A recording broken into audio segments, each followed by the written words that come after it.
was a kind of a real moment where you understand the power of theatre and how theatre can transform a group of audiences to feel something so far away from them. So it was a big growing up experience for me in 1992 to be involved in this work. How many chances do you have to play a person who changed her sex? Many people didn't know Private Parts being written like 26 years ago. 就是哇，是那个戏就能够成功。 That's secret. Back in 1992, TheatreWorks commissioned Michael Chiang to write Private Parts. Basically, I sat down with Chiang and we kind of talked through what I planned to do. It started with the title first. I came up with the title without really knowing what the show was going to be about, because I thought it was a funny title to have, Michael Chiang's Private Parts. And then it kind of developed from there, and the starting point for me was using the Bugis Swirl idea, because back then there was this debate like whether they should allow Bugis Street to continue or close it down. So that was kind of where the whole premise started. We were in a huge theatre, 1,000 seats, and to be sold out for like close to 2 weeks was big at the time. The response every night was that people were weeping, and a connection with people who are so different from us. It's possibly much more difficult in a strange way for Warren, because the character Warren is he's a journalist. He has to still feel some kind of pull to Mirabella. I mean, of course, he's a straight man, he's very different from this world, but at the same time, he obviously has some kind of emotional connection to this feeling of love. It's a very difficult role to play because you just need to have the right touch. You can't be too much, yet at the same time, you can't be insensitive. And it cannot be charity that would destroy the entire story. You know all there is to know about me. So, what's the big problem? There's no problem at all. Warren. Are we that different? Ladies and gentlemen, I'm afraid we've come to the end of our show this evening. What are you covered all the scared of, topics, Warren? I think it's one of those plays where it challenges us to actually confront taboos. That I had the opportunity to do Private Parts was just a dream come true. It was just the opportunity to explore and build a part of me that I didn't build the way I built my passion in sports.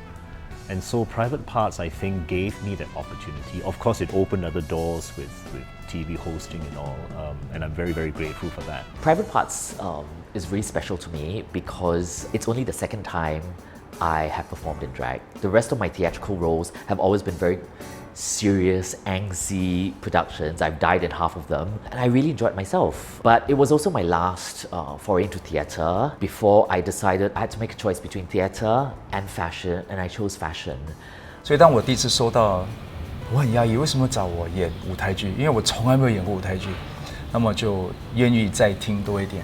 那么当那个时候就我讲，有没有听过 Michael Chiang？ 我还是哇，张太阳的作品，张太阳就是 better known as Michael Chiang， 其实是很有名的。从之前Army Days 这个东西，我们大家都知道美食界。你可以想象，24年前，他能够想出一个舞台剧私处 as in Private Part 这样的一个名字，是很可怕的一个念头。而且那个时候新加坡还算保守，尤其是华文舞台剧。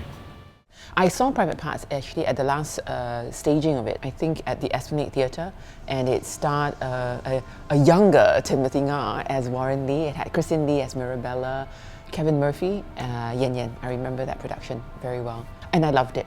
And I have to tell you a story about that. I auditioned for that production, actually. It was, I think, in 2004. And clearly I was so versatile because they couldn't decide whether to cast me as Mirabella or Lavinia or as Edward. You know, clearly my casting was such, I had offered such a huge range that they were so baffled. They thought, never mind, I'll save this girl to get her to direct it in the next restaging of Private Parts. We are just three people trying to get on with our lives by correcting a sexual and psychological handicap. Edward was my first female to male character, and he's also the very first big job I have since I graduated from my acting school. How many chances do you have to play a person who changed her sex? I really try my best to try and get the role. And I'm the shortest Edward ever. It meant the world to me. It was probably the epitome of my theater acting career, just because the role was so challenging and there was such high stakes. The part and the play resonated with me, and as an actor you just always want that big challenge, but the stakes were monumental. I mean, it took an awful lot. We had a full house, and just knowing we hopefully brought Mirabelle to justice, it meant the world to me. Well, when I was offered the role, I spoke to my very, very good friend, who's a dear friend, Teeny. So I said, I have this opportunity to probably do the role of my life. On my own time rehearsing, would you help me, walk in the heels? I mean, I walked around my whole entire house in heels. I could trust this friend's opinion whether I should take something like this or not, and she said, you've got to go for it. So this person, Teeny, is now my wife. And we have 2 children, and so this project, her involvement, her take on the role and me taking this project, I guess I should say, without the play, I don't know, she'd be my wife and we'd have 2 kids. What would your response be if I told you right now, in front of your 600, 700,000 viewers, that I truly loved you? Last year I saw the play staged by the NUS students. It was very refreshing to see them restaging Michael Chiang's play, and also to add in some modern terminologies. I think I was going through many different local plays, and then I was just going through all the pieces, and one that really stuck out was Private Parts. From then I just knew that I needed to stage this, because firstly it was very humorous, lots of humor, lots of sex. Sex sells. Many people didn't know about Private Parts, about it being written 26 years ago, and they're like, oh, 26 years ago, and having something written about the trans community felt very progressive. As we are preparing to stage it, I still think that as a piece, I do think actually that this is actually Michael Chiang's best piece. It's such an unlikely subject, yet such an important one, and treated with such a different approach as well, that it has sympathy and yet it has such humor. If you strip away the premise, you strip away the characters, it's a very simple love story, and it's a story about empathy, it's a story about respect, and regardless of whether what the relationships are, it's a story that resonates with every single person. You realize in Michael's work that it's not that difficult for ordinary people to meet in a kind of a twist of fate, and suddenly you are dealing with someone who loves you, who's so different from you. I feel that because it's very, very witty, it's humorous, it's poignant, it's emotional, that's a huge accomplishment. Yeah. 我觉得 Michael 的作品啊，他非常人性。我是觉得人性呢是千年都不变的。